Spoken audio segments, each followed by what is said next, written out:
रायता, जो हम अमूमन बिरयानी और पुलाव के साथ इस्तेमाल करते हैं। ये रायता मैं बना रही हूँ ग्रीन रायता, जिसमें मैं हरा धनिया और पुदीने से इसको प्रिपेयर करूँगी।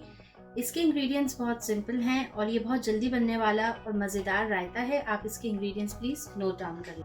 मेरे पास इस बोल में 1.5 कप प्लेन योगर्ट है, जिसे मैंने अभी फेंटा हुआ नहीं है। मेरे पास ये लहसुन के 2 जवे हैं और थोड़े से टुकड़े जो हैं वो अदरक के हैं, यानी जिंजर और गार्लिक।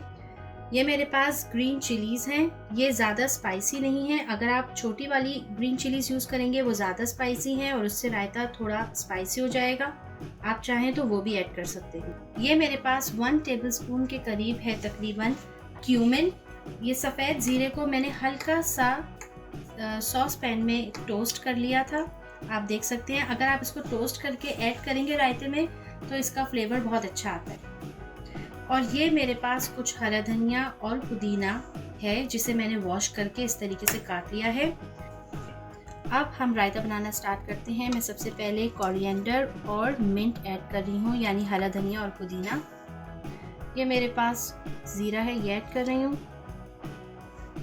हरी मिर्चें, अदरक और लहसुन। साथ ही मेरे पास जिस बोल में दही था उसमें से 1 टेबलस्पून मैं दही इसमें ऐड कर रही हूँ और तकरीबन 2 टेबलस्पून मैं इसमें पानी ऐड कर रही हूँ और थोड़ा सा सॉल्ट आप अपने टेस्ट के हिसाब से डाल सकते हैं। अब इन सारी चीज़ों को हम अच्छी तरीके से चॉप कर लेंगे।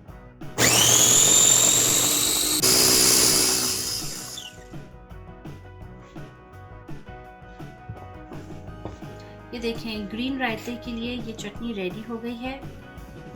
अब हम इस चटनी को प्लेन योगर्ट में ऐड कर देंगे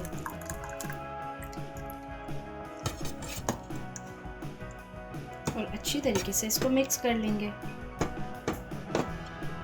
मैंने चटनी को अच्छी तरीके से रायते में मिक्स कर लिया है और अगर आप चाहें तो इसमें थोड़ा सा पानी भी ऐड कर सकते हैं अगर आपको दही ज़्यादा गाढ़ा लगे, लेकिन मुझे रायते की थोड़ी थिक कंसिस्टेंसी अच्छी लगती है तो इसलिए मैंने इसको एज इट इज़ छोड़ दिया। ग्रीन रायता तैयार है और ये हेल्थ के पॉइंट ऑफ व्यू से भी बहुत ज़्यादा हेल्दी है, क्योंकि इसमें सारे इंग्रेडिएंट्स बहुत हेल्दी हैं। और अगर आपको वीडियो अच्छी लगी तो प्लीज़ आप वीडियो को लाइक कीजिए और हमारे पेज को सब्सक्राइब कीजिए।